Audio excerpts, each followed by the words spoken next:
अस्सलाम वालेकुम, good morning Lahore. जागो लाहौर में आप सबको खुश आमदीद कहते हैं जनाब। एक हंसती मुस्कुराती खूबसूरत सी सुबह के साथ मैं हूँ आपकी होस्ट मुनीब आसिफ। नया दिन है, नई सुबह का आगाज़ हो चुका है और हमेशा की तरह इस दुआ के साथ कि आप लोग इस वक्त जहाँ कहीं भी होंगे ठीक ठाक होंगे और एक खुशहाल ज़िंदगी भी गुजार रहे होंगे। जनाब, दिन का आगाज़ ना एक खूबसूरत सी नसीहत के साथ करना चाहूँगी कि हम लोगों ने ना ये लफ्ज़ अक्सर अपनी ज़िंदगी में बहुत ज़्यादा इस्तेमाल भी किए होते हैं और सुने भी होते हैं कि फ़लाँ शख्स ने मेरी अच्छाई का फ़ायदा उठाया और मैं तो उसके साथ हमेशा अच्छा करने की कोशिश में रहा हूँ, लेकिन उसने हमेशा मेरे साथ बुरा ही किया है। और ऐसा सब लोगों के साथ नहीं होता है, लेकिन कुछ लोगों को ईंट का जवाब पत्थर से ना दें तो अगली बार वो ना ईंट की बजाय पत्थर से हमला ज़रूर करते हैं हमारी तरफ। जो तुम्हारी अच्छाई की कदर करे ना उसके साथ मज़ीद अच्छाई करो, ये पैगाम भी हमें दिया गया है, तलकीन भी की जाती है कि जो तुम्हारी अच्छाई के जवाब में बुराई करे उसके साथ भी अच्छाई करते रहो। लेकिन जो तुम्हारी अच्छाई का नाजायज़ फ़ायदा उठाने लगे ना तो तुम्हारी अच्छाई को तुम्हारी बेवकूफ़ी समझे, तुम्हारी कमज़ोरी समझे, सादगी या कम अक्ली समझे, उसे ना सिर्फ अपनी अच्छाई का नाजायज़ फ़ायदा उठाने से रोको बल्कि उसे अच्छी तरह ये भी बता दो कि तुम बेवकूफ़ नहीं हो, कमज़ोर नहीं हो, सादा या कम अकल भी नहीं हो। और अगर तुम ऐसा नहीं कर सकते हो तो फिर तुम वाकई बेवकूफ़ भी हो, कमज़ोर भी हो, सादा या कम अकल भी हो। तो जनाब, अच्छाई तो अज़ल से कम और बुराई हमेशा से ही ज़्यादा रही है और ये हमें पता है कि उसका जो एक्सपेंड होता है वो बहुत ज़्यादा होता है और बुराई फैलती ही जाती है। तो लिहाजा हमारी अगर अच्छाई के कहीं बेहतर हक़दार भी हमें मिल जाते हैं हमारी ज़िंदगी में, बस ख़ुद को ना अपनी अच्छाइयों समेत कम ज़रफ़ों के हाथों हमें ज़ाया नहीं होने देना चाहिए। तो इसलिए इस चीज़ का हमें ख़ास ख़याल रखना चाहिए। अगर कोई हमारी अच्छाई का कदर नहीं कर रहा हमारी अच्छाई की, तो उसको छोड़े और आगे बढ़ने की कोशिश करें, ना कि उसकी बुराई के बदले में जनाब आप ख़ुद भी बुरे बन जाएं या आप ऐसा अमल कर जाएं जो कि आपके लिए भी बुरा साबित हो। तो आप अगर अच्छे हैं ना तो आपके अमल भी अच्छे होने चाहिए और आप ठीक है, अगला अगर पत्थर मार रहा है, ईंट मार रहा है, तो उसको सबसे पहले तो आपने याद कराना है कि हम बेवकूफ़ नहीं हैं, हम ठीक है, हम अच्छे हैं, हम आपको उस तरह जवाब नहीं देंगे, आपकी उस चीज़ तक गिर कर हम लोग जवाब नहीं देंगे, लेकिन हमें समझ आ रही है कि आप हमारा फ़ायदा उठा रहे हैं, हमारी अच्छाई का फ़ायदा उठा रहे हैं, तो आपने एक डिस्टेंस मेंटेन कर लेना है, उस जगह से चले जाएं, उनसे रिश्ता थोड़ा सा कम कर लें। तो मेरे ख्याल से ये एक सबसे बेहतरीन तरीका होता है कि आपने किसी को अच्छे तरीके से जवाब देना होता है। लड़ाई झगड़ा इस तरह की चीज़ें करके आप भी टेंशन में आ जाते हैं, अगला तो ऑलरेडी ये चाह रहा होता है कि आपकी ज़िंदगी में जो है ना जनाब टेंशन से भर जाए आपकी ज़िंदगी। तो अच्छे तरीके से जवाब देने की अशद हमें ज़रूरत है। तो ये तरीका अपनाइए और ख़ुद भी अच्छे तरीके से जिए और अगले को भी अच्छे तरीके से जीने दें, थोड़ा सा डिस्टेंस मेंटेन कर ले। तो ये आज की एक नसीहत थी जो आपके साथ शेयर की है। बढ़ते हैं अपने सेगमेंट की तरफ और सेगमेंट है हमारा सेहत और फिटनेस और आज हम बच्चों की सेहत के हवाले से बात करेंगे जनाब, क्योंकि बच्चे हर कौम का मुस्तकबिल होते हैं और इसीलिए जनाब उनका सेहतमंद होना भी बेहद लाजमी है और एक कौम के लिए बहुत ज़रूरी भी होता है। लेकिन कई वजूहात की बिना पर ये कमसन फूल जैसे बच्चे ना बीमारियों का निशाना बन जाते हैं और जिसमें कैंसर जैसा मूजी मर्ज़ भी शामिल है और दुनिया भर में हर साल लाखों बच्चे कैंसर की मुख्तलिफ़ इक़साम का शिकार हो रहे हैं। और रिसर्च के मुताबिक पाकिस्तान में हर साल 8,000 से 10,000 बच्चे कैंसर में मुब्तला होते हैं, जिनमें से तकरीबन 70% बच्चे मुख्तलिफ़ वजूहात की बिना पर जाबहक भी हो जाते हैं। और इसीलिए हर साल की तरह इस साल भी 15 फरवरी यानी कि कल दुनिया भर में बच्चों के कैंसर का आलमी दिन मनाया गया था। और इस दिन को मनाने का मकसद ये है कि बच्चों में पाए जाने वाले कैंसर के इक़साम, उनकी अलामात और कैंसर हो जाने की सूरत में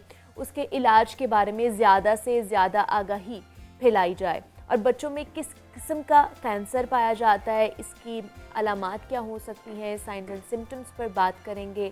जनाब आज हमारे साथ मौजूद हैं, इस वक्त इन स्टूडियो हैं, डॉक्टर सैयद नासिर अब्बास बुखारी है, पीडियाट्रिक ऑन्कोलॉजिस्ट हैं और चिल्ड्रन हॉस्पिटल लाहौर से उनका ताल्लुक़ है। डॉक्टर नासिर, आपको वेलकम कहती हूँ जागो लाहौर में। कैसे हैं आप? Allah. Doctor Nasir, childhood cancer day बनाया जा रहा है बच्चों का, तो ये क्या अलामात होती हैं या बच्चों में कैंसर क्यों होता है, ये हमें बताइए सबसे ये पहले। देखिए, एक तो जो चाइल्डहुड कैंसर का अलग से करने का मकसद यही था हाँ एडल्ट जी। से कि बच्चों के कैंसर डिफरेंट हैं। ठीक है। बड़ों में डिफरेंट कैंसर हैं, बच्चों में डिफरेंट कैंसर से मुराद ये है कि बड़ों में कैंसर बहुत जो कम है, बच्चों में बहुत ज़्यादा पाए जाते हैं। अच्छा। मसलन बच्चों में सबसे बड़ा कैंसर खून का कैंसर है। सबसे ज़्यादा, अगर मोर देन 70% कैंसर खून के कैंसर होते हैं बच्चों सही, में। ठीक उसके है। बाद ब्रेन कैंसर, उसके बाद किडनीज के कैंसर और आँखों के कैंसर। अच्छा। अब आँखों का कैंसर होता ही सिर्फ बच्चों में, बड़ों में अमूमन बहुत कम होता है। ओके। तो इसीलिए बच्चों के कैंसर ज़रा डिफरेंट है। अच्छा, एक और चीज़ जो बच्चों के कैंसर को बड़ों के कैंसर से ज़रा मुख्तलिफ करती है वो ये है कि बच्चों में कैंसर के रिजल्ट्स बहुत अच्छे हैं वाओ, एज़ कम्पेयर टू बड़ों के। मतलब सक्सेस रेट उसमें Yes, ज़्यादा बहुत है। ज़्यादा। ओके। यानी कि अक्सर कैंसर ऐसे हैं जो कि मोर देन 90% क्योर किए जा सकते वाओ। हैं। सिर्फ अगर वक्त पे उनको पिक कर लिया जाए तो मोर देन 90% चांस है कि हमारा बच्चा बिल्कुल ठीक नॉर्मल ज़िंदगी, सारी ज़िंदगी नॉर्मल रहेगा। ठीक है। तो इसलिए बच्चों के कैंसर के बारे में हम लोग ये कहते हैं कि कैंसर अगर किसी की फैमिली में आ भी गया है तो डरने की ज़रूरत नहीं है। इसके उतने ही अच्छे रिजल्ट्स हैं जितने ट्यूबरकुलोसिस, टीबी वगैरह के हैं या जितने बाकी बीमारियों के हैं। अच्छा। बस आपने फ़ौरन डॉक्टर के पास पहुंचना है ताकि बर वक्त इलाज शुरू हो सके कि स्टेज आखिरी स्टेज पे ना आ जाए। उससे पहले पहले अगर ये वक्त पे डायग्नोज हो जाएं और ट्रीट हो जाएं तो बहुत अच्छे रिजल्ट्स हैं इन कैंसर के, ब्लड कैंसर के, किडनीज कैंसर के, आंखों कैंसर के, तमाम कैंसर्स के बहुत अच्छे मतलब रिजल्ट्स। बच्चों में तकरीबन कितने कैंसर्स पाए जाते हैं, कितनी एग्जाम? देखिए देखिए अभी कैंसर, तो आपने 4 जी एग्जाम मैंने आपको बताए। मोस्ट कॉमन बताया। वैसे कैंसर हेड टू टू हर चीज़ का हो सकता है। अच्छा, ठीक है। सर का भी हो सकता है, दिमाग का भी हो सकता है, लंग्स का भी हो सकता है, मगर मैं आपको ज़्यादा कॉमन बता रहा हूँ। कॉमन वो है, वो ये 4 है। अडल्ट्स में ब्रेस्ट कैंसर, फीमेल में जी, प्रोस्टेट कैंसर, लंग कैंसर, इस तरह के कैंसर्स कॉमन है। हाँ। बच्चों में ये नहीं है। सही। बच्चों में ब्लड कैंसर है, इसके बाद जो ब्रेन कैंसर है, ठीक है। किडनीज का है और आंखों का है। उसका आंखों का कैंसर जो ये ज़्यादा हमारे कॉमन होती हैं, न्यूरोब्लास्टोमा वगैरह ठीक होते है। हैं। बच्चों में एक और वजह जिसकी वजह से कैंसर्स के रिजल्ट्स बहुत अच्छे हैं, सही। वो ये है कि देखिए बड़ी एज तक जब हम लोग पहुंचते हैं तो हमारे पोल्यूशन से, खाने पीने से लंग्स भी इन्फेक्टेड हैं, हमारे लिवर पे भी असरात हाँ हैं, जी। किडनीज के भी। तो हम उन मेडिसिन को टॉलरेट नहीं कर सकते बड़ी एज में, जो बच्चे बहुत अच्छा टॉलरेट करते ओह हैं। वाओ। और नतीजा ये होता है कि बच्चों जो होते हैं उनकी टॉलरेंस बहुत अच्छी होती है, ठीक है। उनके कैंसर्स बहुत जल्दी ठीक हो जाते हैं और लॉन्ग टर्म वो ठीक रहते हैं। बस अगर बार बार मैं एक ही चीज़ कह रहा हूँ, अगर वक्त पे उनका इलाज शुरू कर दिया जाए। वक्त पर अगर हाँ। उनकी तशखीस कर ली yes, जाए, उसको yes. डायग्नोज कर लिया जाए तो ये अच्छे तरीके से क्योरेबल है। Yes, बहुत ज़्यादा। अच्छा, दूसरा ये तो इसकी अलामात क्या हो सकती हैं, साइंस एंड सिम्टम्स क्या हो सकते हैं बच्चों के अंदर, क्योंकि बच्चों को तो नहीं पता होता कि हमारे साथ क्या हो रहा है, हम किस बीमारी का शिकार हैं और किस तरह के साइंस एंड सिम्टम्स आ सकते हैं। देखिए, मैंने पहले बात की कि सबसे मोस्ट कॉमन ब्लड कैंसर है। ठीक ब्लड है। कैंसर की अलामात में खून की कमी होना। अगर आपके बच्चे को अचानक खून की कमी होना शुरू हो गई, आपको लगता है कि या कोई देखता है कहता है 1 महीने में बच्चा इतना पेल हो गया है, ओके। रंग उसका बहुत पीला होना शुरू हो गया अचानक। देखिए ठीक है, आयरन की वजह से अगर किसी बच्चे जो बच्चा पेल हो रहा है या उसमें खून की कमी हो रही है, वो ग्रेजुअली आहिस्ता आहिस्ता होता है। कैंसर के बच्चे चंद दिनों के अंदर पेल होना शुरू हो जाते हैं, रंग सफ़ेद होना शुरू हो गया, या जिस्म पर नील धब्बे पड़ना शुरू हो जाए। अगर अच्छा। किसी के भी बच्चे की बॉडी पे नील धब्बे पड़ रहे हैं तो उसे सीरियस लें प्लीज़, उसे इग्नोर मत करें। और ज़रूर ये ना मत समझेंगे कि डेंगू हो गया है, कोई बात नहीं जी, ये चीज़ हो गई है, नहीं। अगर किसी भी बच्चे के जिस्म पे गैर ज़रूरी नील धब्बे पड़ रहे हैं तो दिस इज़ इमरजेंसी।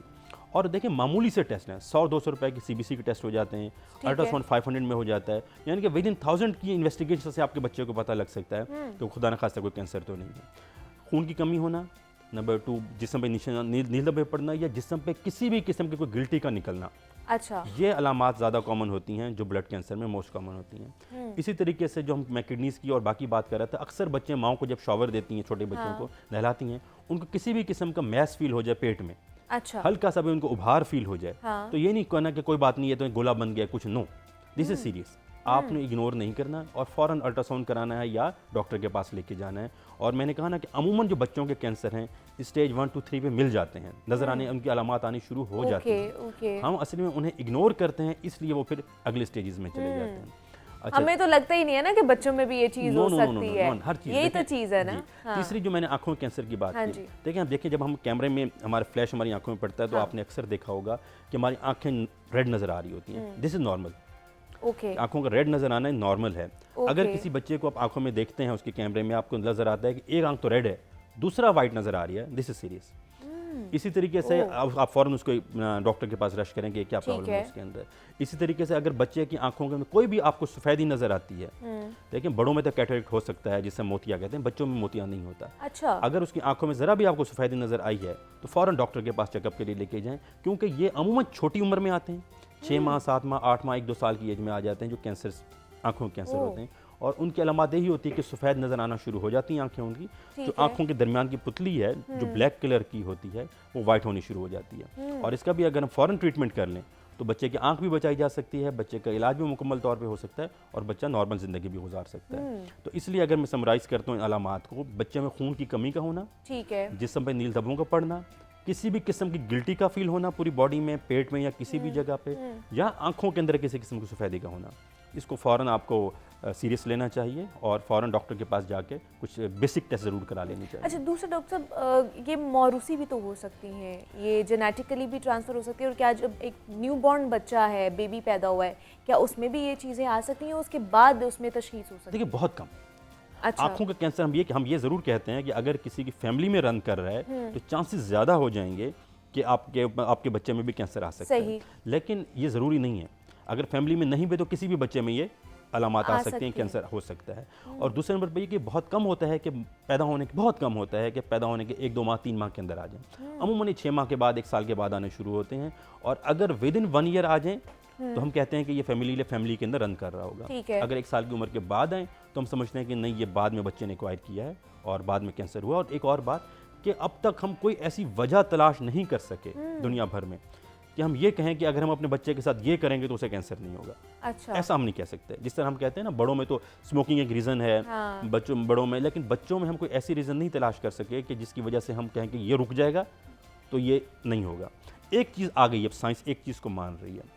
देखिए, आपको बताऊं कि कुछ बच्चों के कैंसर ऐसे हैं जिसकी ट्रीटमेंट ही मल्टीविटामिन है। अच्छा, बस मल्टीविटामिन जी, मल्टीविटामिन ए वगैरह है, चीज़ें हैं, कुछ ऐसे ठीक है। कैंसर्स होते हैं जिसके ट्रीटमेंट विटामिन। तो अब ये साइंस इस पे सोच रही है कि ये बच्चों में जो कैंसर्स होते हैं शायद किसी चीज़ की डेफिशिएंसी होती है, जिसकी, क्योंकि देखें ना हमारी खुराक कितनी खालिश है, आप भी हाँ जानते जी, हैं। हाँ जी। हम जितना मर्जी जोर लगा लें, हम बहुत खालिश खुराक नहीं कर सकते। तो अब इन चीज़ों की कमी जो होती है हमारे इम्यून सिस्टम को ज़रा कमज़ोर करती अच्छा। है, और इम्यून सिस्टम का कमज़ोर होना हमारे कैंसर को डेवलप कर सकता है। तो अब ये हम ज़रूर कहते हैं कि अपने बच्चे की हेल्दी खुराक रखें, ठीक है। अपने बच्चे को ज़रूरत पड़ती मल्टीविटामिन देते रहें। और एक और चीज़ जो बहुत ज़रूरी है वो ये है कि बच्चे की एक्टिविटी रखें। देखिए, कैंसर के ट्रीटमेंट में भी एक्टिविटी शामिल है। ओके। यानी कि बाज़ जगहों तो जिम वगैरह बनाए जाते हैं ताकि मोबाइल रहें। हाँ। तो अपने बच्चों की एक्टिविटी अच्छी होनी चाहिए, सही। अच्छी खुराक होनी चाहिए, मल्टीविटामिन वगैरह ऐड होने चाहिए, तो हम सोच सकते हैं कि हम कैंसर से बच सकते हैं। इसी तरह आंखों के कैंसर के बारे में कहा जाता है कि एक्स्ट्रा बहुत छोटी उम्र में मोबाइल का यूज़, बहुत छोटी उम्र में बच्चा भी चंद महीने का हुआ और मोबाइल का हमने उसको लगा दिया, जैसे सीरियस। और ये भी अब वजूहात समझी जा रही हैं कि ये कैंसर को डेवलप कर सकती है। अच्छा, तो इनमें ट्रीटमेंट में फिर क्या क्या चीज़ें आ जाती हैं? अच्छा, देखो, जो कैंसर्स की ट्रीटमेंट है ना वो 3 चीज़ों पर मुश्तमिल होती है। वो किसी भी कैंसर की, ठीक है। चाहे बड़े हों चाहे छोटे हों। कीमोथेरेपी, जो इंजेक्शन होते हैं, जिस तरह कोई भी इंजेक्शन हम मल्टी देते हैं ना, इंजेक्शन देते हैं इसके एंटीबायोटिक्स वगैरह के, इसी तरह के इंजेक्शन होते हैं, दिस इज कॉल्ड कीमोथेरेपीज। अच्छा। दूसरा सर्जरी। हर कैंसर में सर्जरी नहीं, मसलन ब्लड कैंसर में सर्जरी का कोई रोल नहीं है, लेकिन जो गिल्टी का कैंसर होगा, फर्ज करें किडनी का कैंसर है या लिवर का या जिगर का, या उसमें सर्जरी का रोल है। और तीसरे नंबर पर रेडियोथेरेपी, शुआएं लगाना। तो जब कोई बच्चा हमारे पास आता है तो हम डिसाइड करते हैं कि कौन से स्टेज पे है, कौन से टाइप का कैंसर है और इसको क्या चीज़ चाहिए। अमूमन इंजेक्शन से ही बच्चे ठीक हो जाते हैं। अच्छा। उसमें कि ना सर्जरी की ज़रूरत पड़ती है, ना उसमें रेडिएशन की या रेडियोथेरेपी की ज़रूरत पड़ती है, लेकिन ज़रूरत पड़ सकती है अगर स्टेज ज़रा अगली पे आएंगे तो। इसलिए मैं बार बार कह रहा हूँ कि अगर बच्चों को वक्त पे ले आएँ तो उनका मुकम्मल इलाज भी मुमकिन है और मुफ्त में इलाज हो जाता है। देखिए, पाकिस्तान में बहुत सारे centre free of cost treatment दे रहे हैं। ओके। हमारा hospital free of cost treatment दे रहा है कि कोई पैसे की वजह से मत परेशान हो कि हमारे पास पैसे नहीं, पहले मैं कुछ पैसे इकट्ठे कर लूंगा फिर मैं जाऊंगा। नो, आप आ जाएं एक दफ़ा। पाकिस्तान में देखें बहुत सारे ऑप्शंस मौजूद हैं, अब लोग बहुत मदद कर रहे होते हैं, हेल्प कर रहे होते हैं, ऑप्शंस बहुत सारी हैं। तो बस एक दफ़ा हॉस्पिटल लेके आ जाएं, इंशाल्लाह बाकी सिस्टम आगे संभाल लेगा और आपका बच्चा शफायाब हो जाएगा। अच्छा, ट्रीटमेंट में कितनी लोग मतलब निगलेक्ट करते हैं और कितनी एज तक बच्चे का ट्रीटमेंट हो जाना चाहिए, या उसके बाद जो है उसका ट्रीटमेंट भी फ़ायदेमंद साबित नहीं होता है? देखिए, सबसे बड़ी वजह यही है हमारे बच्चों की, जब आप बता रहे थे ना कि एक्सपायरी रेट थोड़ा ज़्यादा है दुनिया ने कहा ना, दुनिया में तो सर्वाइवल रेट मोर देन 90% पे चला गया। यानी कि अगर 100 बच्चों को कैंसर होता है तो 90 बच्चे बिल्कुल ठीक हो जाते हैं और नॉर्मल ज़िंदगी गुजारते हैं। पाकिस्तान में अगर हम ये कहते हैं 60-70 पे, उसकी रीज़न क्या है? उसकी रीज़न यही है कि लेट आना। रीज़न है कि जब लेट पहुँचते हैं, आँखों कैंसर के बच्चे हमारे पास आते हैं जब दिमाग तक कैंसर पहुँच चुका होता है। और आपको पता है दुनिया भर में, यानी कि हमारे इर्द गिर्द, इंडिया में, ईरान में, ये तो रोज़ाना यानी कि हर 2-3 महीने के बाद आंखों के चेकअप बच्चों के इसलिए करवाए जाते हैं। खून की कमी बिल्कुल, बच्चे की HB जो होती है 2-3 पे आ जाती है, फिर हमारे पास लेके आ रहे होते हैं। तो अगर वक्त पे कैंसर का इलाज ना होना, ये सबसे बड़ी वजह है हमारे उसकी कि हमारे बच्चों में वो इतना क्योर रेट नहीं है जितना दुनिया भर में है। और एक और चीज़ जो कि बड़ी ज़रूरी है, जो कैंसर के बच्चे होते हैं, इनका दूसरा किलर कैंसर नहीं है। कैंसर से बच्चे बिल्कुल ठीक हो जाते हैं। अच्छा, ठीक है। दूसरी बड़ी इन्फेक्शन, जब घरों में जाते हैं, घरों में फिर ख्याल नहीं करना, इन्फेक्शन के साथ लोग मिल रहे हैं, वो बाहर इस तरह गली महल्ले में फिर रहे हैं, जब इन्फेक्शन बच्चों को कैच कर लेता है तो फिर इन बच्चों को ज़रा मुश्किल हो जाती है और इनको ज़रा संभालना थोड़ा मुश्किल हो जाता है। तो बस जिस चीज़ की ज़रूरत है वो ये है कि वक्त पे इलाज कराएं, और जब इलाज चल रहा हो तो अपने बच्चों को इन्फेक्शन से बचाएं। और यकीन माने हमारी बात पे एतबार करें कि आपका बच्चा बिल्कुल इंशाल्लाह ठीक हो जाएगा और वो नॉर्मल ज़िंदगी गुजारेगा। एक और चीज़ जो मैं आपके प्रोग्राम के तवज्जुह से कहना चाहूँगा कि देखिए, कैंसर लगने की बीमारी नहीं है। हाँ जी। हमें बहुत अफसोस होता है जब हमारी फैमिलीज़ बताती हैं कि मेरे बच्चे के साथ खाना कोई नहीं खाता, मेरे बच्चे के साथ बैठते नहीं हैं, मेरे बच्चे के साथ खेलते नहीं हैं। देखें, कैंसर लगने वाली बीमारी नहीं है। आप तो उसे नुकसान पहुंचा सकते हैं कि आपको इन्फेक्शन, आप उसके पास गए और आपने उसे इन्फेक्शन कर दिया। अदर वो बच्चा कुछ आपको नहीं करेगा, आपको वो उसके साथ करेगा खेलें, ही उसके नहीं। साथ हाँ, बैठें, उसके साथ खाएं पिएं, सब कुछ करें, वो कुछ आपको नुकसान नहीं पहुंचाने वाला।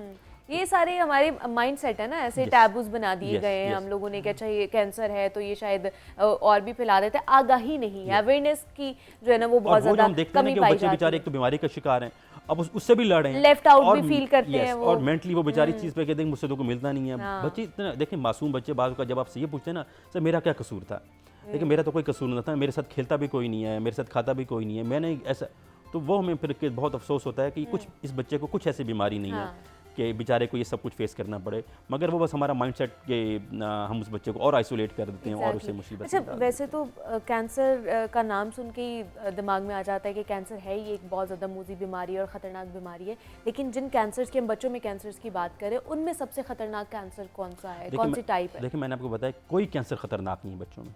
अच्छा, ठीक है। बच्चों में कोई कैंसर खतरनाक नहीं है। खतरनाक उसी वक्त बनेगा जब आप उसे लेट लेकर आएंगे। ठीक है। बाकी जितने भी कैंसर हैं, मैंने कहा ना, एक तो जब हम कहते हैं ना कैंसर, बिल्कुल नाम सुन के हम परेशान हो जाते हैं, मगर बच्चों के मामले में मैंने आपको बताया कि देखिए, अगर किसी चीज़ की ट्रीटमेंट टीबी के बराबर है, नमूनिया से ज़्यादा बच्चे मर जाते हैं एज कम्पेयर टू कैंसर के, डायरिया से ज़्यादा बच्चे मर जाते हैं एज कम्पेयर टू कैंसर के, तो फिर आपको डायरिया से डरने की ज़रूरत है या कैंसर से? तो जो चीज़ डरने वाली है, डरा उस चीज़ से जाता है जिसका इलाज मौजूद ना हो। अच्छा। जिसका इलाज मौजूद है, जिसके रिजल्ट्स बहुत अच्छे हैं, जिसमें सर्वाइवल रेट बहुत अच्छा है, अगर आप वक्त पे इलाज करें, उसे क्यों डरना?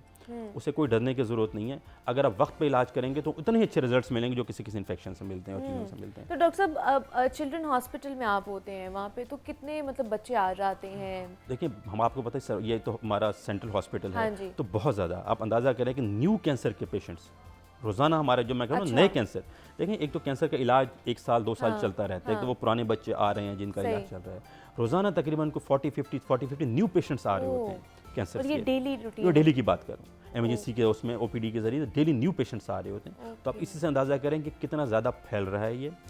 एक तो फैल रहा है, दूसरा एक अच्छी बात यह है कि लोगों में अवेयरनेस आ रही है। हाँ। अब वक्त के साथ हम लोगों ने पिछले 2-3 सालों में ये नोट किया है कि अब बच्चे जल्दी आ रहे हैं एज़ कम्पेयर टू जितना वो पहले लेट आते थे। अच्छा। तो ज़रा से प्रॉब्लम हुई, ज़रा से किसी चीज़ ने देखा तो अब डायग्नोस्टिक जल्दी हो जाता है बच्चों का, जल्दी ट्रीटमेंट हो जाता है और उसकी वजह से ज़रा रिजल्ट्स बेहतर होने शुरू हो गए। लेकिन डॉक्टर साहब, जिस तरह आप कह रहे हैं कि अब डेली रूटीन में 45 से इतने आ जाते हैं, तो कॉमन रीज़न इसकी क्या फिर निकल सकी है कि इतना ज़्यादा ये क्यों फैलता जा रहा है? देखिए, मैंने कहा ना कि अब तक हमें कोई ऐसी रीज़न, हमने पूरी दुनिया में हम ऐसे नहीं, मैंने कहा ना, खुराक हमारी बहुत बड़ी रीज़न समझी जा रही है। ठीक है। अब दुनिया कह रही है कि हमारी खुराक कैसी हो रही है, जैसे ना हम अपनी सब्जियां खा रहे हैं, पेस्टिसाइड्स केमिकल हमने उसके ऊपर डाले हुए हैं, बच्चों को जो हम दूध पिलाते हैं, जो चीज़ हर चीज़ हम फार्मूला बाहर के यूज़ कर रहे हैं ना, तो ये खुराक सबसे बड़ी चीज़ समझी जा रही है। बाकी आपको पता है हमारे ओजोन लेयर, चीज़ें मल्टीपल हमारे हुए हैं, तो लेकिन अब तक हम कोई ऐसी चीज़ दुनिया में नहीं बता सके पूरी दुनिया में कि अगर अब ये करेंगे तो हमारा बच्चा कैंसर का शिकार नहीं होगा। लेकिन ये ज़रूर साबित हो गया है कि वो बच्चे जिनके हेल्दी लाइफस्टाइल था, जिनकी अच्छी खुराक थी,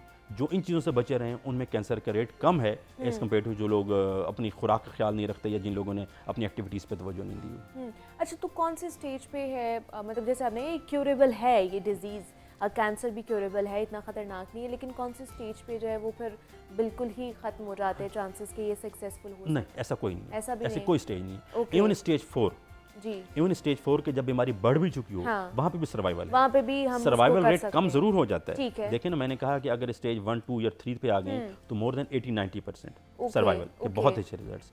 और अगर वो ज़रा लेट आए हैं तो फिर 40-50% पे।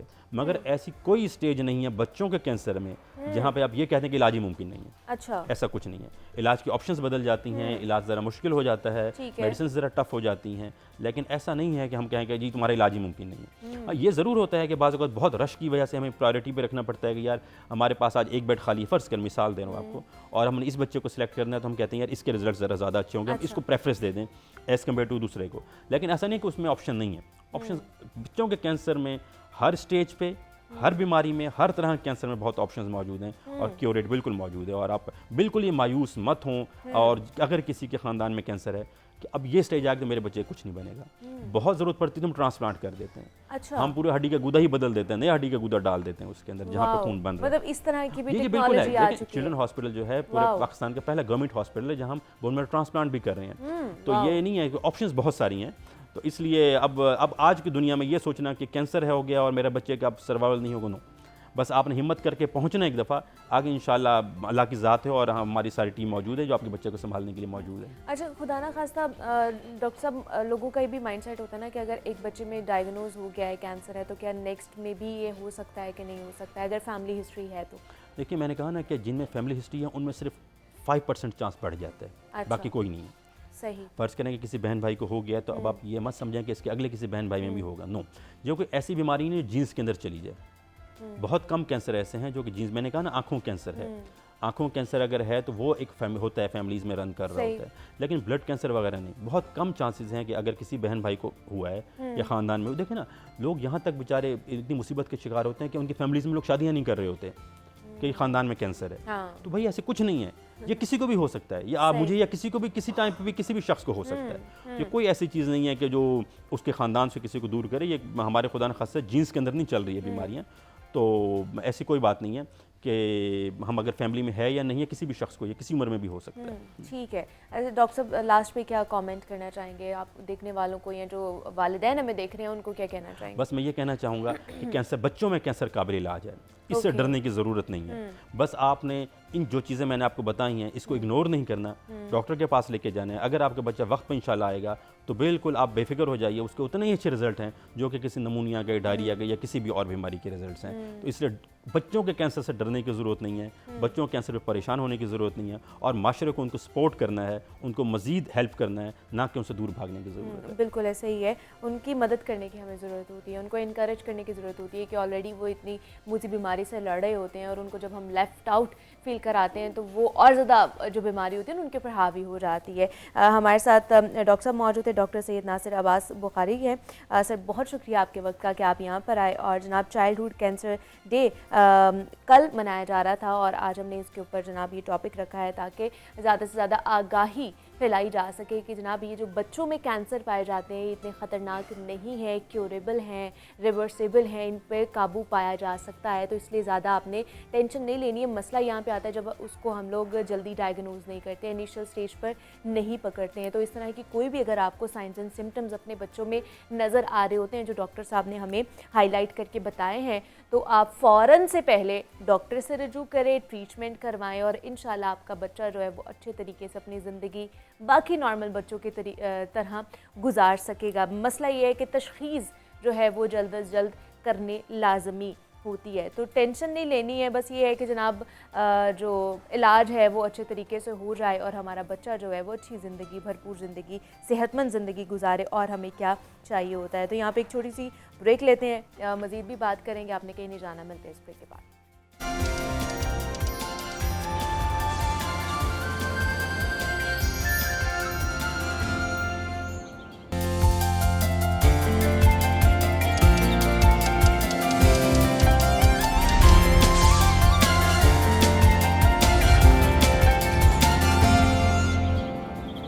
वेलकम बैक टू जागो लाहौर। जनाब सेगमेंट है हमारा लाहौर की दुनिया, जिसमें हम शहरियों को दरपेश मसाइल का जिक्र करते हैं और हुकाम बाला के नोटिस में लाकर उनका मौसर हल तलाश करने की कोशिश भी करते हैं।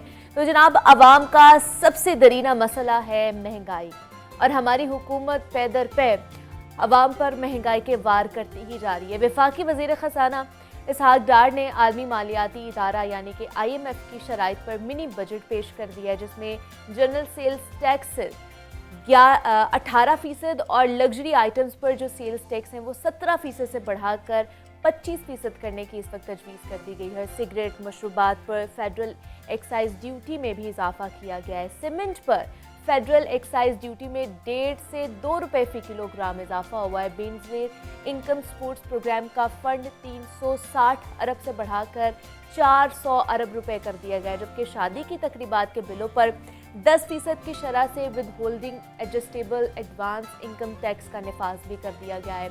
और अगर दूसरी अशिया ज़रूरिया की बात की जाए जिनमें तेल, बिस्किट, जैम, खलूने, चॉकलेट्स, टूथब्रश, टूथपेस्ट आ जाती हैं, hair colours, mobile phones, laptop समेत जितनी भी अशिया ज़रूरिया होती हैं उन पर भी GST की शरह बढ़ने से उनकी कीमतों में भी अब बेतहाशा इजाफा हो जाएगा। और पार्लियामेंट में 170 अरब का जो मिनी बजट है वो पेश करने के बाद हुकूमत ने रात गए ही अवाम पर एक और महंगाई का बम गिराते हुए पेट्रोल 22 रुपये 20 पैसे महंगा किया, डीजल 17 रुपये 20 पैसे और मट्टी का तेल 12 रुपये 90 पैसे महंगा कर दिया है, जिसके बाद पेट्रोल की जो कीमत है वो तारीख की बुलंद तरीन सतह पर पहुंच चुकी है, जो कि 272 रुपये हो गई है। दूसरी जानिब देखा जाए तो आलमी इदारे मूडीज़ का कहना है कि साल 2023 के इब्तदाई जो 6 माह हैं उसमें पाकिस्तान के फ़राते ज़र 33% की बुलंद तरीन सतह पर जाने का भी इम्कान जाहिर किया जा रहा है। और सिर्फ आलमी मालियाती फ़ंड IMF के कर से मुल्क की जो मईशत है वो बहाल नहीं हो सकती है। तो इस मिनी बजट और पेट्रोलियम मसनूआत की कीमतों के असरात क्या मुरतब होंगे, क्या जो मुल्क की मईशत है उसको संभाला मिल सकेगा, इन पर बात करनी है हमने। जनाब इस वक्त हमारे साथ मौजूद हैं माहिर मौशियात हैं मुजम्मिल असलम साहब हमारे साथ मौजूद हैं। सर बहुत शुक्रिया आपके वक्त का। सर बताइएगा, मिनी बजट जो है वो पेश कर दिया गया है, सेल्स टैक्सेस बढ़ा दिए गए हैं, हर चीज़ की कीमतों में इजाफा होने जा रहा है, क्या कहेंगे इस मिनी बजट के ऊपर आप? देखिए, इस मिनी बजट को तो आप तौहीन करिए मिनी बजट बोल के। ये जो है ये मेगा बजट दिया है इन्होंने, और ये मेगा बजट सिर्फ उन लोगों के लिए इन्होंने दिया है जो ऑलरेडी जो है या तो वो जो है महंगाई से पिसे हुए हैं या जो है ऑलरेडी टैक्सेस दे रहे हैं। ये उस तरफ जाते ही नहीं है जिधर से टैक्स लेना है और उनको मुराद दे कर रखते हैं। ये लोग जो हैं बड़े बड़े रिटेलर होलसेलर्स को छोड़ के रखा हुआ है इन्होंने, बड़े बड़े कारखानों को, बरामदात वालों को मुराद दे के रखी हुई है। एग्रीकल्चर वाले जो हैं जो इतने पैसे कमा रहे हैं आजकल मुल्क में, जो खाने पीने की महंगाई है उससे आप अंदाज़ा लगा लें कि अगर आवाम महंगा खाना खरीद रही है तो वो जो बेच रही है, जो उसको उगा रहा है, वो उसमें करोड़ों अरबों रुपए कमा रहा है, उनको जो है इन्होंने छोड़ा हुआ है। तो बड़े बड़े प्रोफेशनल जो फीसेस लेते हैं, चाहे वकला हैं, चाहे डॉक्टर्स हैं, चाहे चार्टर्ड अकाउंटेंट्स हैं, चाहे आर्किटेक्ट्स हैं, आजकल तो वो भी लाखों रुपए फीस लेते हैं, किसी को पूछ नहीं रहे। सिर्फ एक आम आवाम जो है वो मिली हुई है, कभी पेट्रोल की कीमतें में टैक्स लगा देते हैं, कभी बिजली की कीमतों में, कभी गैस की कीमतों में। अभी पिछले 10 दिनों में जो है इन्होंने पेट्रोल की कीमत में 57 रुपए का इजाफा किया, 57 रुपए, ठीक है जी। फिर इसके अलावा जो है मिनी बजट कल 170 अरब का लेकर आ गए। गैस की कीमतों में 120% इजाफा किया है। हाँ जी। और बिजली की कीमतों में 33% से 35% इजाफा किया। तो ये 4000 अरब रुपए आवाम के ऊपर इन्होंने लागू कर दिए। और सोने पे सुहागा देखें कि हुकूमत वाले कह रहे हैं कि हमने अवाम पे बोझ नहीं डाला। तो ये कि बांग्लादेश की अवाम पे इन्होंने सारा कुछ किया, बिजली की कीमत बढ़ाई है, गैस की टैक्सेस लगाए। तो कहते हैं कि अवाम पे हमने कम से कम बोझ डाला है ताकि अवाम जो है परेशान ना हो, और गरीब अवाम पे तो बिल्कुल नहीं डाला। आज सुबह घर से तो लोग निकले, लोगों को जो आज सुबह ही सवारियों ने जो है किराए बढ़ा दिए, दुकानों में जाए तो उन्होंने कीमतें बढ़ा दी हैं। ये तो वो वाला हाल हो गया। मैं अपनी तालिब इल्मी के ज़माने में मैंने पढ़ा था कि जब दूसरी आलमी जंग छिड़ी थी तो जर्मनी के लोग वहाँ पे इतनी महंगाई थी कि जब वो अपनी नौकरी पे कारखाने में काम कर रहे थे, जिस दिन तनख्वाह मिलती थी तो अपने बच्चों को कहते थे कि सुबह सुबह आज के उनके कारखाने के बाहर बैठ जाए। जैसे ही उनको तनख्वाह मिलती थी वो अपने बच्चों को दे देते थे, और बच्चे उनके बाजार भाग के जाते थे कि कहीं चीज़ें महंगी ना हो जाए, तो वो ताकि उनको मिल जाए वक्त पे। तो आजकल पाकिस्तान में यही है कि एक दिन पहले आप अगर 100 रुपए की चीज़ मंगाते हैं अपने बच्चे को देते कि जाके वो वापस ले आओ, तो वो वापस घर आते तो कहते हैं 110 की हो गई। बिल्कुल। तो लोग इतने ज़्यादा जो है गैर यकीनी सूरत हाल में आ लेकिन गए सर अब तो इन्होंने लग्जरी आइटम्स में चॉकलेट्स, टूथपेस्ट, ये जो आम चीज़ें होती हैं इन्होंने वो भी इंक्लूड कर दी है कि ये एज अ लग्जरी आइटम्स जो है यूज़ होती है। तो ये भी एक, मैं तो कहूँगी, खुला तजाद ही है कि हर चीज़ में आप लग्जरी आइटम्स डाले जा रहे हैं। देखिए, जो इनका मौरख है ना, जो इनका जो लिखता है, जो बजट लिखता है या जो इनका बयानिया बनाता है, वो अभी भी ना वो कायदे आजम के ज़माने के हैं। मतलब कायदे आजम तो खैर आज भी मॉडर्न है, मैं गलत बोल गया। वो मतलब बाबे आजम के ज़माने के कह लें आप, कि वो उन्होंने आज की नेसेसिटीज़ को जो है लग्जरीज में कन्वर्ट कर दिया है। यानी कि अब टूथपेस्ट को बंदा जो है अगर लग्जरी कोई बोल रहा है तो उसको फिर वाकई में ही अपना जो है दिमागी इलाज कराना चाहिए। इस तरह से बहुत सारी चीज़ें ऐसी हैं, बहुत सी दवाइयों को इन्होंने जी जी। लग्जरी आइटम बनाया हुआ है। बहुत सारी जो है मेडिसिन्स के अलावा जो है बहुत सारी जो ज़रूरत की चीज़ें। अब मुझे एक बात बताएं, पेंसिल पेन वगैरह लग्जरी हैं, उस पे भी लगा दिया, स्टेशनरी पे भी लगा दिया लग्जरी आइटम। मतलब इस मुल्क में पढ़ाई भी अब वाकई में वैसे तो लग्जरी कहना चाहिए, क्योंकि सर आम ये आदमी घर तो पे अपने जो बच्चों को नहीं चीजें पढ़वा यूज सकते। होती है, घी, चीनी, पत्ती, शू पॉलिश, बच्चों के खाने की चीजें, ये सारी लग्जरी आइटम्स में डाल दी हैं। मैं यही कह रहा हूँ ना कि ये बाबे आजम के ज़माने के हैं। वो बाबे आजम जब दुनिया बनी थी ना, तो उस वक्त ये चीज़ें वजूद में नहीं आई थी, तो उस वक्त तो कह सकते हैं कि ये लग्जरी आइटम होंगे। आजकल तो ये जो है ये मतलब डे टू डे की ज़रूरत है। जी। और एक तरफ ये कि इनकी फैमिली में गला खराब हो तो वो दुनिया में 2 मुल्कों में सर्जरी होती है सिर्फ, वो लग्जरी नहीं है, वो हेल्थ केयर में आ जाता है इनके लिए। और इधर जो एक आदमी अपने दांत में दर्द हो तो वो भी सही कराने जाए तो वो उसको लग्जरी कह देते हैं कि ये दांत सही करवाने चला गया। तो बस बहुत जिसे कहते हैं कि दकियानूसी किस्म के दिमाग के लोग बैठे हुए हैं, और इनके हाथ पैर फूल जाते हैं जब दबाव आता है, और जब तक दबाव नहीं आता ये बिल्कुल ही जिसे कहते हैं रिलैक्स बैठते हैं, और फिर एकदम जो है आवाम पे बोझ डाल देते हैं, और ये भी नहीं सोचते कि कितना बोझ डालना है, बस डालना है ताकि हुकूमत बच जाए, ताकि जो है हमारी जो दुकान कुछ दिन के लिए चल जाए। तो तो बहरहाल सर जी मुझे जी फिर ये बताइए कि पिछले 8-9 महीने से हम यही देखते आ रहे हैं कि सियासी बहरान है, मुआशी बहरान बढ़ता जा रहा है, हालात बिगड़ते जा रहे हैं, बदतरीन से बदतरीन होते जा रहे हैं। तो अब क्या हल है हमारे पास कि हम किस तरह मईशत को संभाल सकते हैं? क्या कोई चांसेस हैं कि ये दोबारा से बेहतर हो सकती है या नहीं? इससे और ज़्यादा वर्स्ट सिचुएशन हमें आने वाले दिनों में देखनी पड़ेंगी। देखिए, पहला हल तो सामने है ना कि इनसे संभल नहीं रहा तो इनको घर जाना चाहिए। सही। ये तो हल सामने आया है, ये अगर इनसे संभल रहा होता तो ये हालात ना होते। तो पहला हल तो ये है। अब जब ये चले जाएंगे तो आएगा कौन दूसरा हल उसके निकालना है, वो इलेक्शन ही निकाल देगा। तो इस वक्त तो इनको फिलहाल आप भेज दें। अगर ये नहीं भेजा तो ये जो है हमारा बाथरूम में आना जाना भी जो है ना उसको भी लग्जरी ना बना देंगे। सही।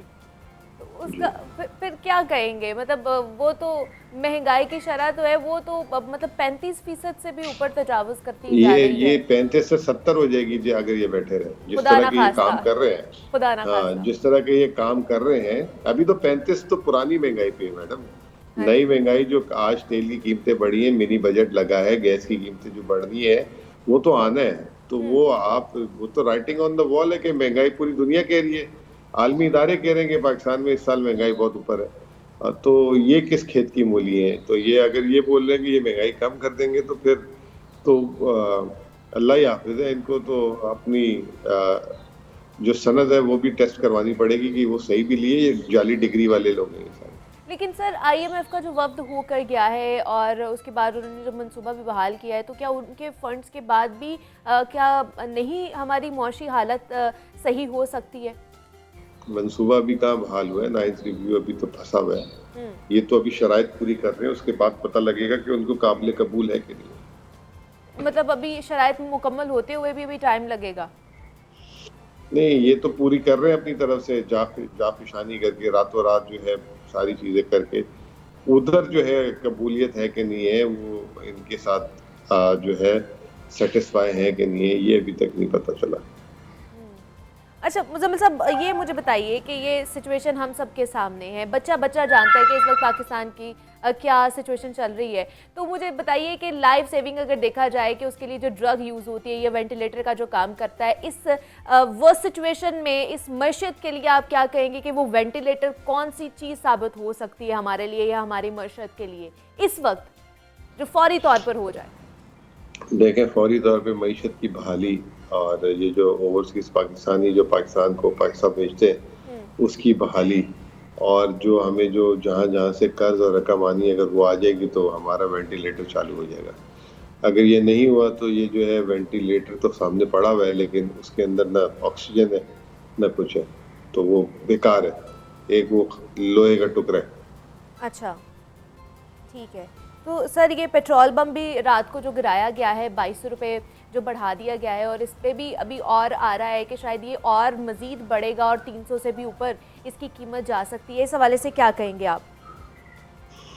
इस हवाले से ये कहूँगा कि आलमी मार्केट में तेल की कीमतें नीचे हो रही है, ये तो कीमतें नीचे होनी चाहिए। एक फ़र्क है इसमें, और वो फ़र्क ये है कि रुपए की कदर जो सेंचुरी बनाई है गिरने के बाद, आने के बाद इनके, उसकी वजह से जो है आवाम पे जो है ये बोझ डला है।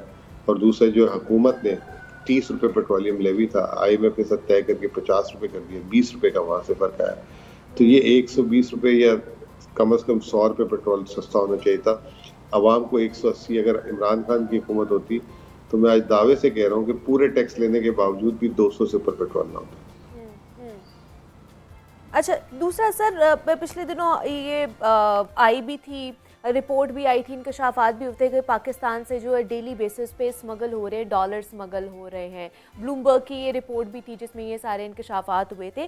तो सर बताइएगा, वहाँ पर हम अगर देखें तो डॉलर की जो कीमत है वो इतनी कम है, यहाँ पर डॉलर की कीमत बहुत ज़्यादा बढ़ती जा रही है। तो ये क्या मामला है सारा, स्मगलिंग ये कैसे हो सकती है? मतलब रोज़ाना की बुनियाद पर तकरीबन मेरे ख्याल से 50 लाख डॉलर जो है ये पाकिस्तान से अफ़गानिस्तान स्मगल किए जा रहे हैं।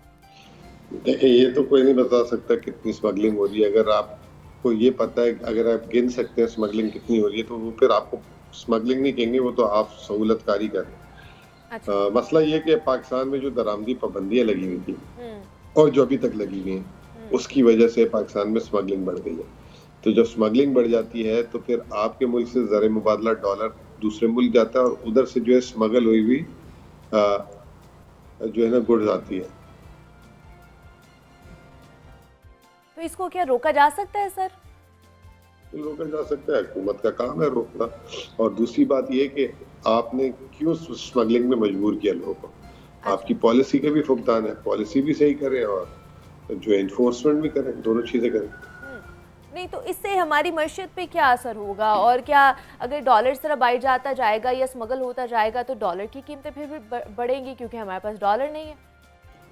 देखिए, जब सामान स्मगल नहीं होगा तो डॉलर खुद ब खुद स्मगल होना रुक जाता है। डॉलर ऐसे नहीं स्मगल होता, उसके बदले सामान आता है पाकिस्तान में। तो अगर आप पॉलिसी सही कर देंगे, दरामदी सारी चीजें सही कर देंगे, तो वो फिर ऑफिशियल चैनल से चीज़ आएगी, स्मगलिंग नहीं होगी तो डॉलर भी नहीं स्मगल होगा। ठीक है, अपनी जो हमारी पॉलिसीज़ हैं उनको बेहतर करने की हमें ज़रूरत है। माहिर मुआशियात मुज़म्मिल असलम साहब हमारे साथ मौजूद थे। सर बहुत शुक्रिया कि आपने वक्त निकाला हमारे लिए, और ये तमाम तर जनाब मिनी बजट के ऊपर हम बात कर रहे थे कि कितने जनरल सेल्स टैक्स जो है बढ़ा दिए गए हैं और इसकी वजह से हमारी जो मईशत है उसके ऊपर क्या असरात मुरतब होने वाले हैं। तो यहाँ पर एक छोटी सी ब्रेक लेंगे, आपने कहीं जाना, मिलते हैं इस ब्रेक के बाद।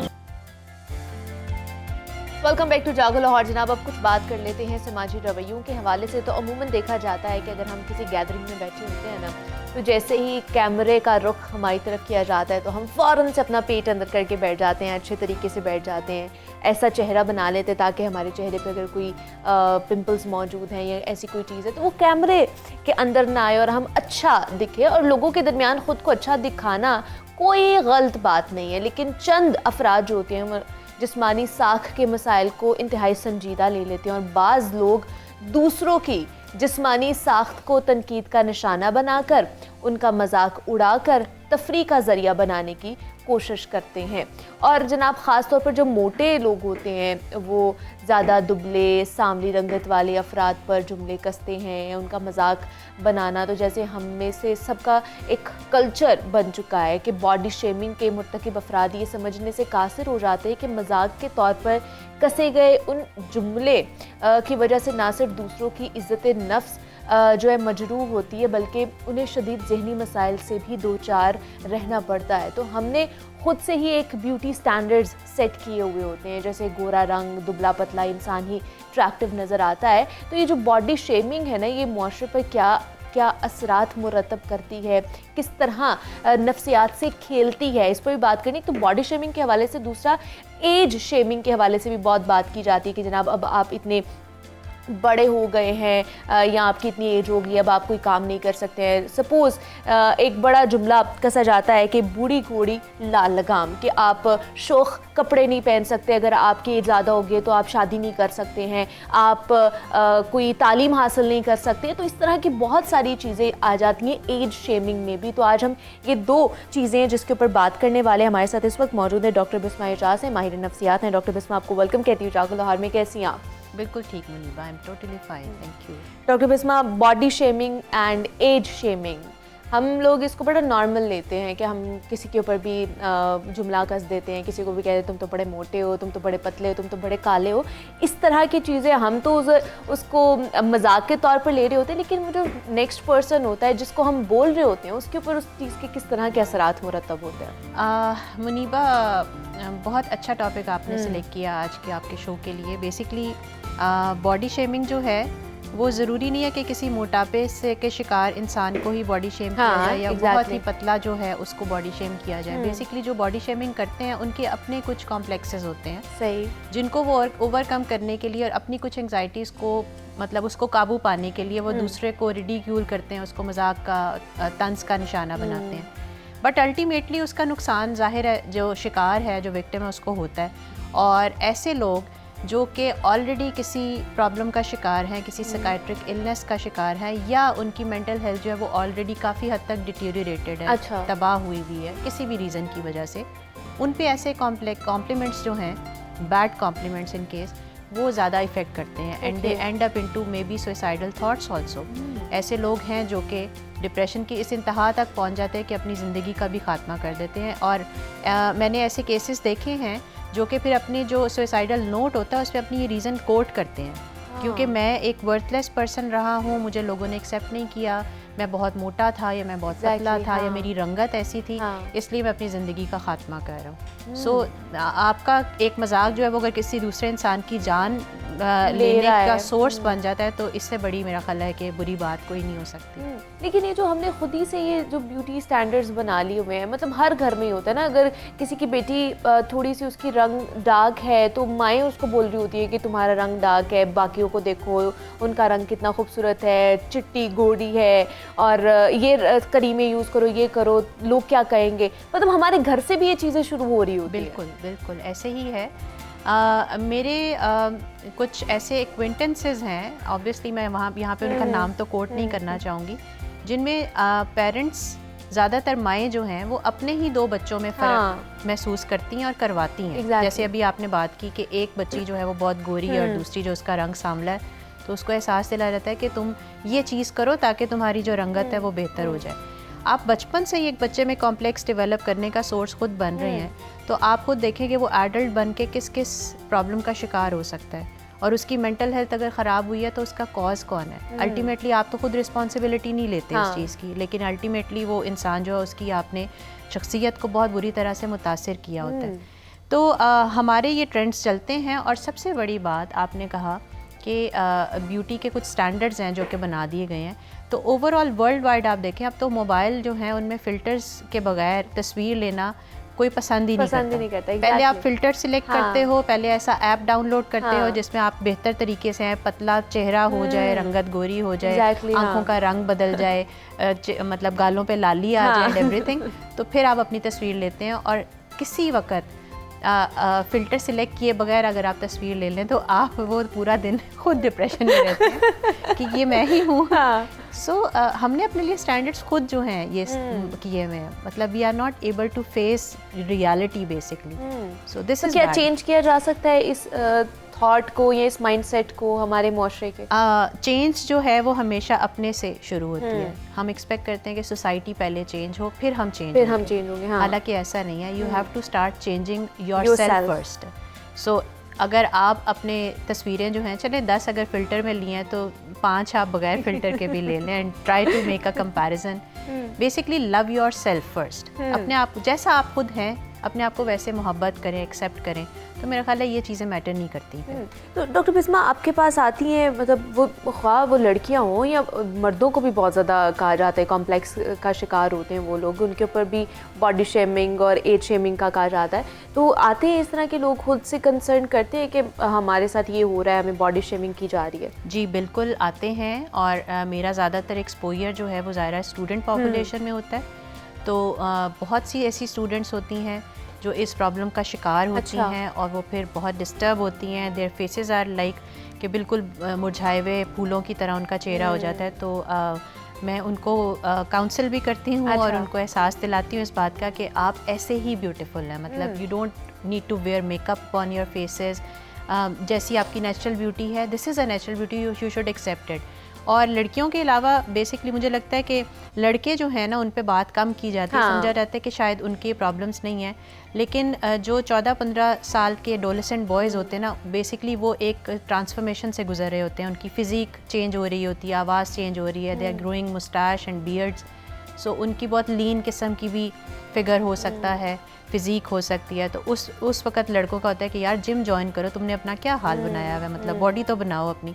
अब माशाल्लाह मेरा बेटा है, he is going to be 17, तो वो जो है he has a lean you know physique. तो उसका जो फ्रेंड है, अभी कुछ दिन पहले मेरी उससे मुलाकात हुई, तो वो बड़ा अच्छा उसने बॉडी शॉडी बनाई हुई थी। तो मैंने ज़ीशान से पूछा, मैंने कहा तुम्हें कहीं टेंशन तो नहीं होती अपने दोस्त को देख के कि यार मेरा ऐसा स्ट्रक्चर नहीं है? तो मुझे बड़ी खुशी हुई उस बच्चे की बात सुन के कि mama no, I love myself, whatever I am, I love myself. But ऐसे कितने बच्चे हैं, ऐसे कितने एडोलेसेंट्स हैं जो अपने आप को एक्सेप्ट करते हैं? सो आई गेस इस पे अवेयरनेस देने की ज़रूरत भी है और कॉन्फिडेंस बिल्डिंग की भी ज़रूरत है बच्चों बहुत ज़्यादा, और ये हमारे घरों से स्टार्ट होनी चाहिए। बिल्कुल, तभी हो सकता है। अच्छा, एज शेमिंग की जिस तरह मैंने बात की है कि मतलब कसा जाता है एक जुमला, बूढ़ी घोड़ी लाल लगाम, कि जी अब तुम 40 से ऊपर की होगी, 50 से ऊपर की होगी तो अब तुम शादी करोगी, दोबारा शादी करोगी, इतने शौक रंग तुमने क्यों पहने हुए।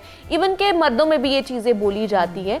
तो ये क्या मतलब बॉडी शेमिंग से हम निकलते हैं, एज शेमिंग में आ जाते हैं, फिर कोई और चीज़ पकड़ के हम बैठ जाते हैं। मुनीबा कंपेयर करें आप खुद, एक तरफ एक 50 साल का मर्द है और एक तरफ 50 साल की औरत है। We say that the women has grown older, बूढ़ी हो गई है, लेकिन मर्द के लिए we don't say like that कि बूढ़ा हो गया। कहते हैं ये मैच्योर हो गए हैं, ये ज़्यादा ग्रेसफुल हो गए हैं।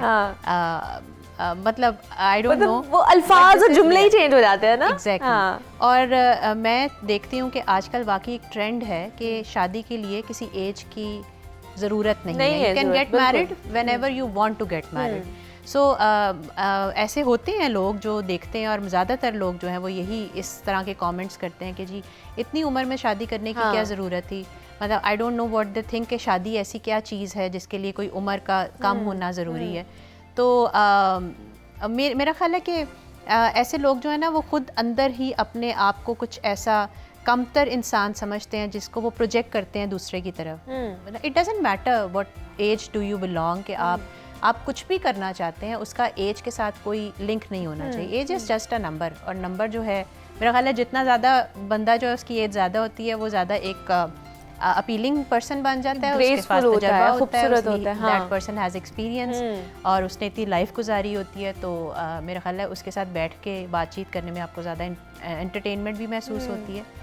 सो मुझे पर्सनली ज़्यादा एज के लोग जो हैं वो अच्छे लगते हैं। अच्छा, दूसरा ये तो शादियों पे किया जाता है ना कि शादी क्यों कर ली। इवन कि अगर कोई तालीम भी हासिल करना चाह रहा होता है, मर्द हो या ख़वातीन हो, कि चलें अब हमारे बच्चे बड़े हो गए हैं या अब हम कोई और नहीं कर सकते, चलो अपनी तालीम ही पूरी कर ले जो हमारी स्टक हो गई थी, जो हमें छोड़नी पड़ी थी। उसमें भी बहुत सारे लोग जो हर्डल्स बनते हैं। अच्छा, तुम्हारी अब ये एज है, अब तुमने पढ़ना है, अब तुमने तालीम हासिल करनी है। समझा जाता है कि this is not your responsibility to you know get another degree for yourself. आपकी इस वक्त प्रायोरिटीज़ होनी चाहिए कि आपके बच्चे, आपका हस्बैंड, आप बच्चों को पढ़ाएं, बच्चे भी पढ़ रहे हैं। मतलब अगर एक इंसान की अपनी ख्वाहिश है तो उसको उसकी एज के साथ रिस्ट्रिक्ट करने की क्या रीज़न है? I don't understand this thing. हमारे पास PhD प्रोग्राम होता है, हमारी यूनिवर्सिटी में ऑफर होता है। हमारे PhD प्रोग्राम में, इनफैक्ट MS के प्रोग्राम में भी age restriction is you know not on the criteria. हम किसी भी एज की स्टूडेंट जो है उसको एडमिशन देते हैं if that person comes on the merit. तो MS में भी हमारे पास ख़वातीन हैं जो कि 40 एज की भी हैं, 45 की भी हैं, और PhD में भी ऐसे लोग आते हैं। And it's very good, you know वो एक जो क्लास बनती है ना, वो बहुत मज़े की क्लास बनती है कि बिल्कुल यंग बैचलर वाले क्राइटेरिया वाले बच्चे भी हैं, एज वाले भी हैं, मिडल एज वाले भी हैं। तो मुझे तो पर्सनली मेरा अपना एक्सपीरियंस रहा, मेरी क्लास में भी काफ़ी सीनियर लोग थे, तो बहुत मज़ा आता है ऐसे लोगों के साथ बात करके, बैठ के कुछ सीखने का मौका मिलता है। वो अपने एक्सपीरियंसेस शेयर कर रहे होते हैं, पता चल रहा होता है, हर एज ग्रुप के एक्सपीरियंस हमें पता चल रहे होते हैं, किस तरह की वो चीज़ें, किस तरह की वो जर्नी जो है अपनी तय करके आए हैं, और बड़ा अच्छा लगता है। अच्छा, तो जो इस तरह का जो शिकार हो रहे होते हैं जो लोग, डॉक्टर बिस्मा, उनका माइंडसेट फिर किस तरह का बनना शुरू हो जाता है? मतलब स्टार्टिंग में तो वो शायद यही कहते होंगे कि अच्छा बोलने दे, कोई बात नहीं, मुझे फ़र्क नहीं पड़ता, मुझे नहीं, कहीं ना कहीं तो उनके माइंड में वो चीज़ें आती होंगी ना, फ़र्क तो पड़ता होगा, बेशक वो दिखा ना रहे हो ज़ाहिरी तौर पर। मुनीबा, आप खुद सोचो, मतलब मैं और आप माशाल्लाह we are suppose to be a healthy person mentally and physically. अगर आपको सुबह ही कोई कह देता मुनीबा तुम्हारा आज मेकअप अच्छा नहीं हुआ, तो इट अफेक्ट्स यू और not? Definitely it affects you. तो एक चलता फिरता हेल्दी इंसान, उसको एक कोई नेगेटिव कमेंट जो है वो कर दिया जाए तो आपके दिन का वो पोर्शन जो है वो अपसेट हो जाता है। एक दूसरी तरफ वो बंदा जो एक्चुअली किसी प्रॉब्लम का शिकार है, अगर फॉर एग्जांपल वो ओबीज़ है और उसको आप एक दफ़ा ये कह दें कि यार तुमने क्या अपना हाल बनाया हुआ है, तो कम खाया करो, सो उसकी वजह से उसके कितने सारे मसाइल जो है वो नए मसाइल जन्म ले सकते हैं। These people can be ending to have so many disorders including depression, anxiety, eating disorders. अच्छा. They can be, you know, a totally shattered person inside and outside. So I believe कि ऐसा इंसान नहीं बनना चाहिए कि अगर आपकी ज़ात से किसी को फ़ायदा नहीं है तो एटलीस्ट नुकसान नहीं होना चाहिए। लेकिन क्या उसके लिए कोई टिप्स हमें दे के जाएं डॉक्टर बिस्मा, कि मतलब अगर उसको वो किया जा रहा है, बुली किया जा रहा है, बॉडी शेम किया जा रहा है, तो वो खुद उस वक्त क्या करे, किस तरह का थॉट प्रोसेस अपने माइंड के अंदर लेकर आए और वो सोचे? सबसे ज़्यादा ज़रूरी चीज़ जो है ना मुनीबा, वो है अपनी सेल्फ एस्टीम को बूस्ट करने की। अगर आपकी सेल्फ एस्टीम हाई है तो ये नेगेटिव कमेंट्स आप पे अफेक्ट नहीं करते हैं, उस हद तक नहीं एटलीस्ट करते हैं। और अगर आप एक ऑप्टिमिस्टिक इंसान है, एक अच्छी सोच रखने के मालिक हैं, एक पॉजिटिव पर्सन है, तो हम क्या करते हैं, हम क्रिटिसिज्म को हेल्दी तरीके से एक्सेप्ट करते हैं और उसमें से we try to you know change ourselves. Like अगर एक इंसान मोटापे का शिकार है और उसको कोई बॉडी शेम कर रहा है, तो और वो पॉजिटिव पर्सन हुआ खुद, तो वो सोचेगा कि यार मोटापा सेहत के लिए वैसे भी अच्छा नहीं, तो चलो लेट्स ट्राई समथिंग न्यू। अब मुझे अपनी मतलब लाइफस्टाइल में चेंज लाना चाहिए, maybe I should start walk, और आई शुड स्टार्ट जिम, और I should start some healthy activities. तो इससे उसका फ़ायदा ही होगा ना। लेकिन ज़हनी सोच आपकी कैसी है ये डिपेंड करता है। अगर आप ऑलरेडी इन्फीरियॉरिटी का शिकार हैं तो फिर डेफिनेटली आप एक गहरे कुएं में गिरेंगे। और अगर आप एक अच्छे जहन का मतलब रखते हैं और सेल्फ एस्टीम हाई है, तो you will take that criticism healthily. मतलब वो आपका माइंड है कि आपने किस साइड पर लेकर जाना है। अगर आप नेगेटिव सोच रखते हैं तो फिर वो आप नेगेटिविटी ही एब्जॉर्ब करते जाएंगे और चीज़ें जो है वो वर्स्ट होती जाएंगी और आपके लिए वर्स्ट होंगी, किसी के लिए कुछ नहीं होगा। तो इसलिए अच्छी सोच रखें, पॉजिटिव सोच रखें और उसके साथ ज़िंदगी में आगे बढ़ें। डॉक्टर बिस्मा इजाज़ माहिर नफ्सियात हमारे साथ मौजूद थी। डॉक्टर बिस्मा, बहुत शुक्रिया आपके वक्त का कि आप यहाँ पर आई। बॉडी शेमिंग के हवाले से और एज शेमिंग के हवाले से जनाब हम बात कर रहे थे, तो दूसरों को भी जीने दें और ख़ुद भी अच्छे तरीके से, हेल्दी तरीके से जिए। तो अब आपने मुझे इजाज़त देनी, अपना बहुत सारा ख्याल रखिएगा। कल आपसे दोबारा मुलाकात होगी, तब तक के लिए अल्लाह हाफ़िज़।